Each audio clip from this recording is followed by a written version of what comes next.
You know, the main thing, most of our most of our clients will say, "What expensive? Why the price very expensive? How to buy a house now, right?" Very susah lah. I should have bought 10 years ago, right? So these are the most common questions, common answers that we always hear from our clients and also some agents also, right? So now we're gonna go more in detail about why there's so many issues or affordability issues to own a property in Malaysia, not overseas, in Malaysia. We're gonna talk about Malaysia. Okay, so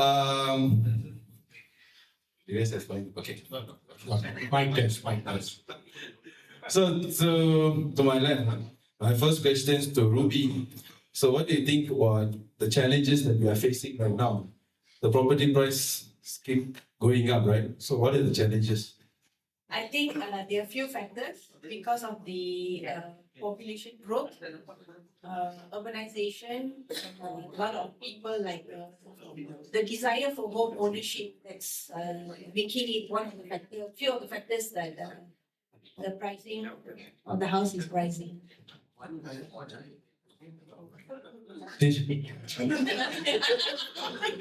Okay. You guys can hear or not? Can. Okay. So okay. Okay.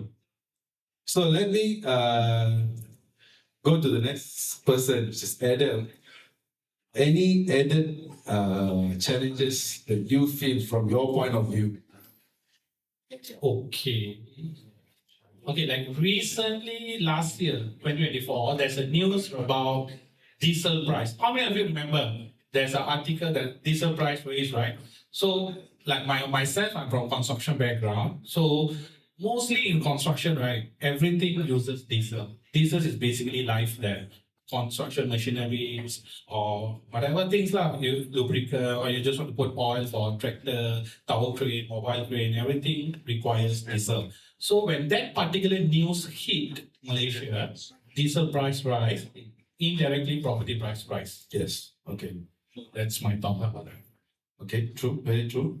So Anandi, can you elaborate more on banking side? Maybe you can add on banking side. Okay. One of the most factor is interest rate. So if let's say you see 20 years ago, the interest rate for home loan is about 8 to 12%, but the property price was less. Let's say, hello, people cannot afford to buy because of the interest rate is very high.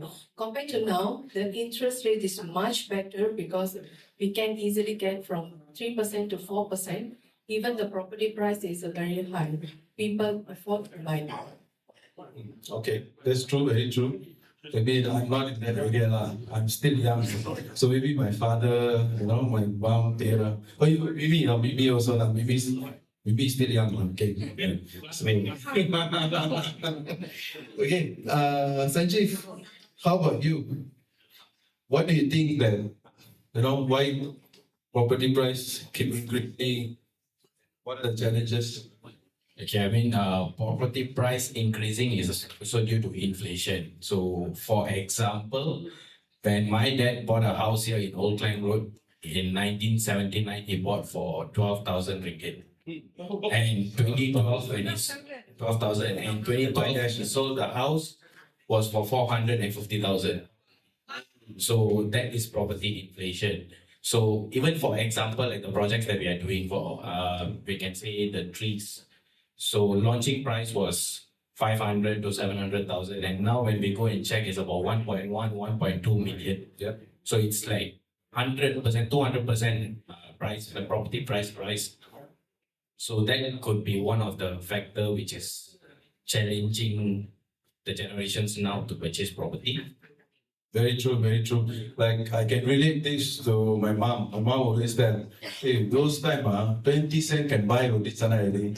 Now 20 cent what you can buy? Satu keropok pun tak boleh beli. Keropok pun 50 sen already. So that's called inflation, guys. Very in a simple term. So you think property price will be still 12,000?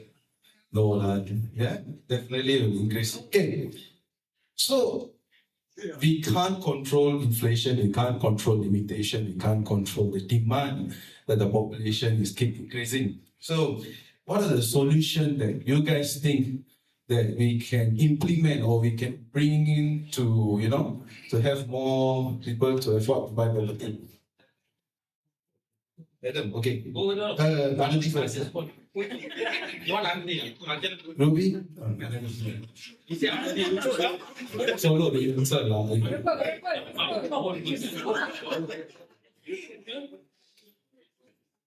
Okay, the solutions, I think government loans, okay? Because now, the banks must give more quota for the government projects, which is like a Madani, Rumah Madani, SJKP, rent to own, and something like that. If I say compare the interest rate for SJKP loan is very high, it's a 5 to 7%.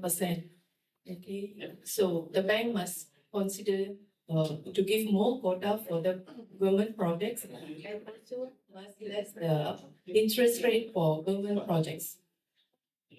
Okay. So government should do something lah. Like every time in Malaysia say government have to do something. Yes. Okay. How about you, Ruby?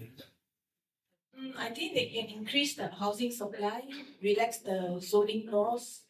There's a lot of abandoned buildings that they can actually redevelop again, maybe demolish, and then rebuild back again. So that's one way that we can actually increase the supply of homes. Okay. Any other points that you guys want to add in? Yes. Okay, actually, since they say government, one suggestion that we can have is there's a lot of overhang properties. Every year, there's easily 15 to 30,000 units that is being overhang. Maybe the developer can work along with government to subsidize on the price for the overhang properties to cater to the what you call katakan B40 or those market to sell the house and to make it easy for everyone to own a house. Overhang properties. There's so many overhang properties in Malaysia, mostly in Perak and JB nowadays. Okay, that's a good point. Adam, you want to add anything? What's the question? Solution for affordability. Yeah. A solution for affordability. Actually, they can look into quality developers who are actually maintaining. You see, despite of the developers building a very high-end projects, there are also some KPI they need to hit. They will build affordable projects. Exim, for example. So Exim sells Bukit Jalil. Okay, Bukit Jalil terletak dekat dengan pavilion, alright? And that's for sales. So if you want to look at the sales gallery, you can contact my number 018-360. Okay. Just joke about. Okay, so the developers will build affordable price despite that it's building high tickets. So the buyers must also have some knowledge and awareness when to tackle and which type of property they can tackle according to the affordable prices. Yeah, very true. Like what Adam was add on the point. Even developers nowadays is giving a lot of incentive. So example like now VVITs, we have like zero down payment or cashback some more. So I think more people can afford to buy because only 500 booking you can own a house, right? Okay. Pitching. Okay. Just want to add on the audience part, when it comes to affordability, when people want to buy property, do you think it's more on clients' mindset or it's on government's implement or the government's economy? Anyone? Both. Both. Others? Anyone wants to share? I did.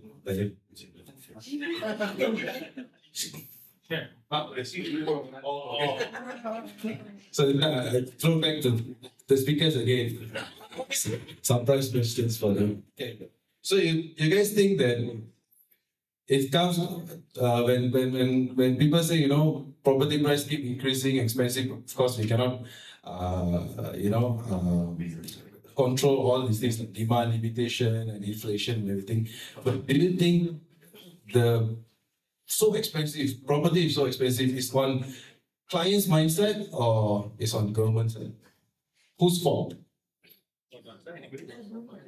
I think at this point that the government can give incentive to developers like grants or cheaper loans to help them let the developers build cheaper homes for the rakyat. Okay, maybe the government can have this scheme like where they build the homes, plus also have job opportunities for the people that's under the scheme. So that's what I was thinking that maybe that's better, right? If the government can help build homes for the public and also create job opportunities for them.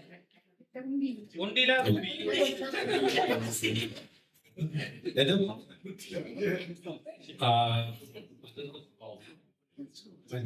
I checked out again.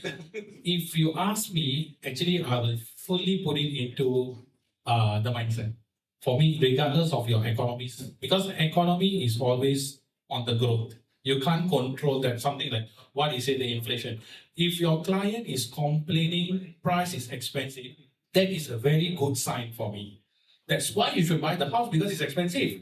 In another 5 more years, it's going to be more expensive. So you should buy.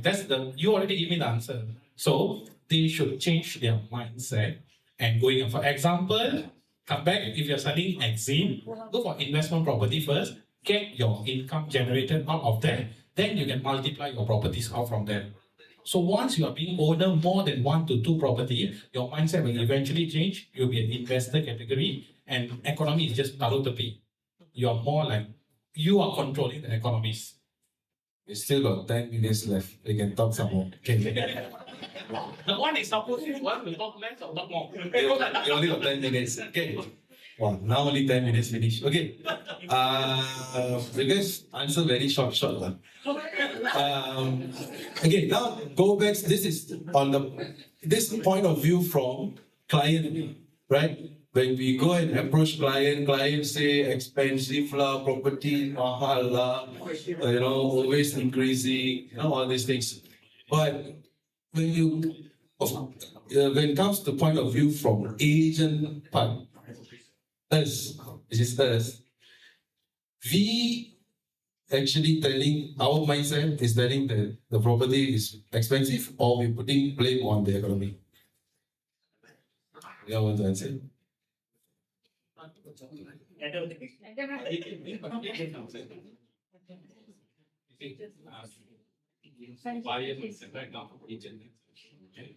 From the agent mindset, okay. I think the buyer should have that mindset because we are in real estate, we know about the property and the prices and the affordability and everything, right? So when it goes to the client mindset, like your teenagers, after they got their first job, they should be like they are earning about 2K, and then they got a. So when they got a salary like a 2,000 something like that, straight away they go back their big house. So they fall in a very high commitment, and then only they go for a property. That is a big challenge they are facing. So once they got a higher DSR for the car, then it's very tough to get a loan for home loans. So I think that is should client change their mindset. Okay, actually, by saying agent mindset for us to sell, I mean, there's no cheap, there's no expensive. I mean, if you take Adam, 400,000 vivid pun jual, 800,000 predicates pun jual. So, janji.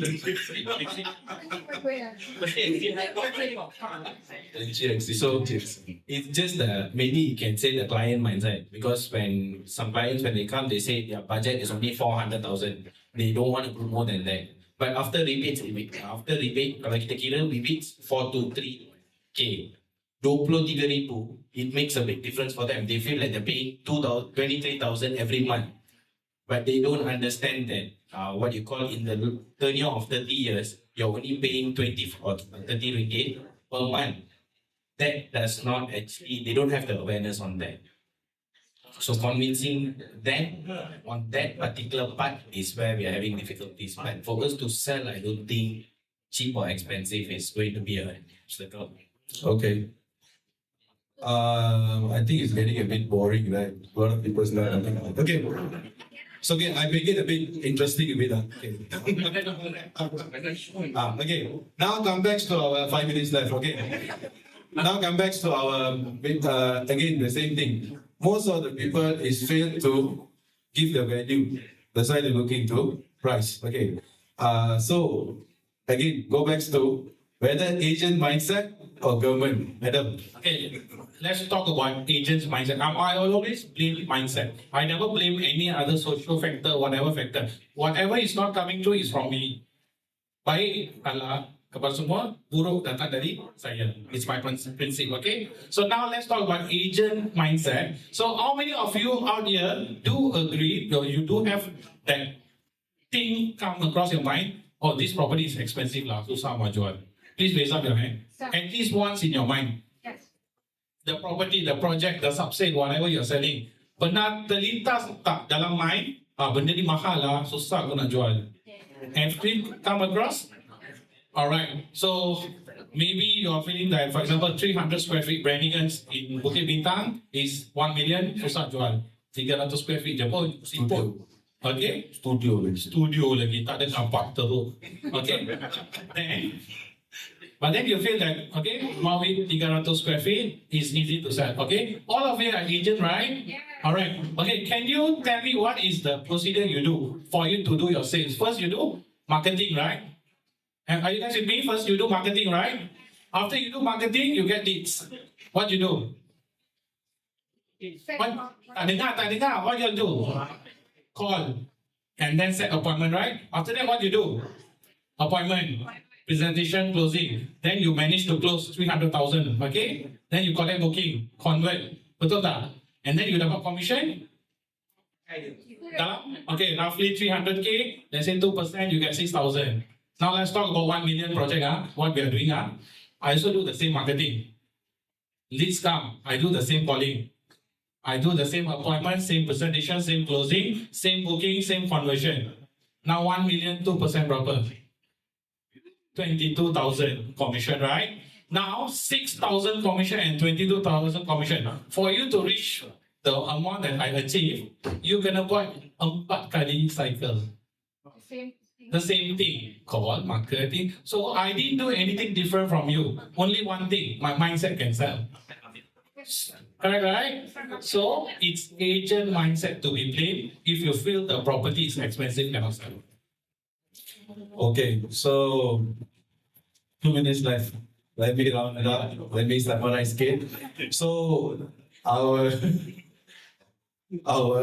topic is affordability challenges that we are facing in real estate market. Yes, there's so many factors that we cannot control, and like limitation, you cannot trade land. Land is getting lesser. Inflation is always there. Economy, the value of the money. Okay, so of course we can ask government to help us to find solution.